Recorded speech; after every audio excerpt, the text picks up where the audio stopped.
Hi everyone, welcome to another episode of the Narcissism Storytelling Project brought to you by Poisonous People. If you're not familiar with this project and how it works, please be sure to check out the video, the Narcissism Storytelling Project User Manual. So if you've ever wondered what was the narcissist like as a toddler, well, I can't answer that question for you, but I can give you the story of what one narcissist was like as a toddler, and this is my cousin. I have a cousin who is 2.5 years younger than me, and he has an official diagnosis of narcissistic personality disorder.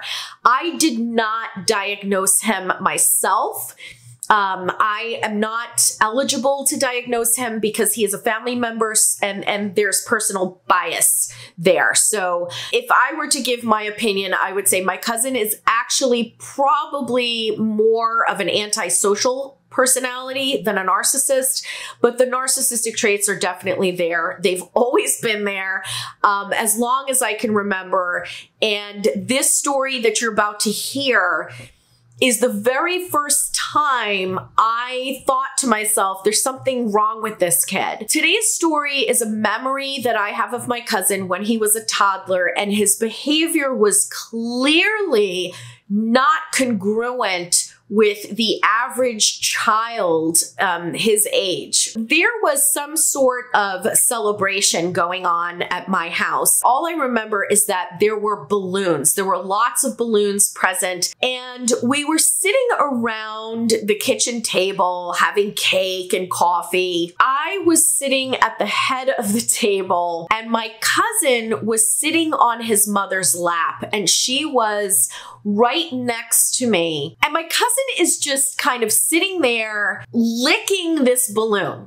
Okay, and he's just like running his tongue and his lips all over this balloon. And there's all saliva all over this balloon. So I'm like 4 years old. I'm watching this and I'm getting nauseous. Like, how disgusting. Eventually, I guess he got bored with licking this balloon.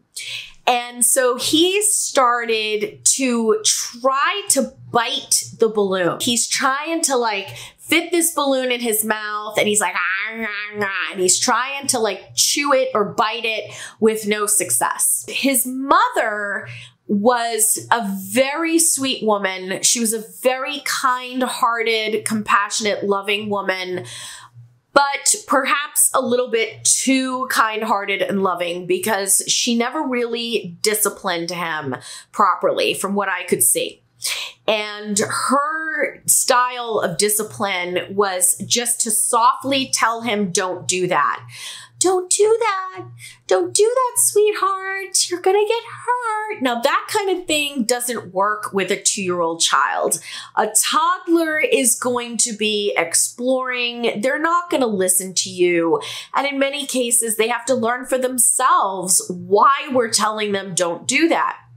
So the whole time my cousin's trying to shove this balloon in his mouth, and there's my aunt going, don't do that.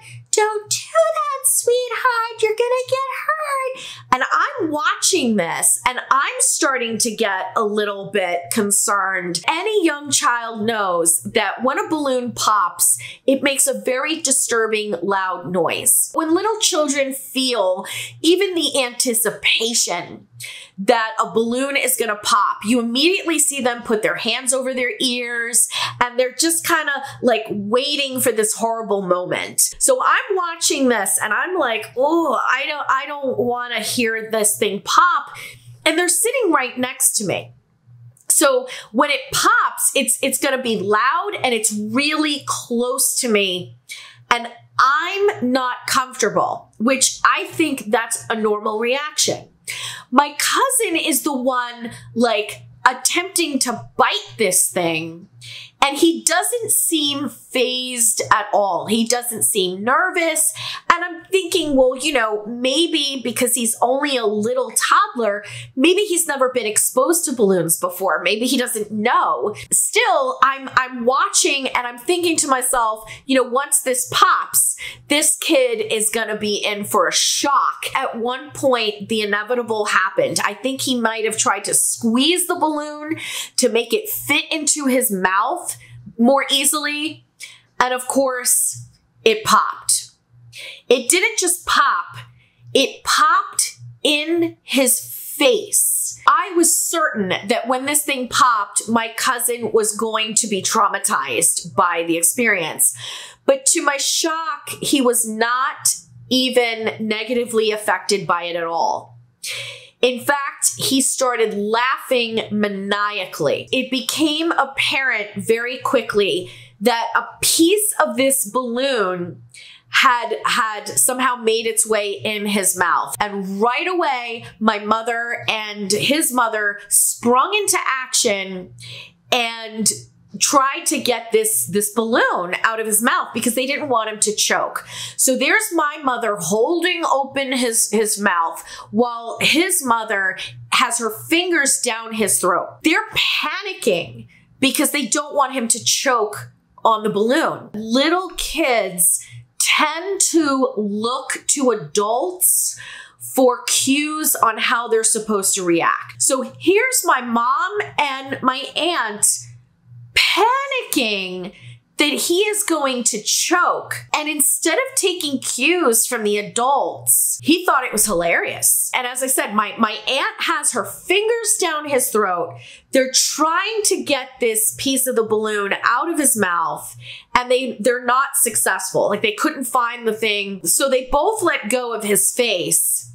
And they said, I don't know, where is it? Did we lose it? Did he even swallow something? I could have sworn that he, ate a piece of this balloon. And in that moment, he turned his head to me and he just looked at me and went, ah.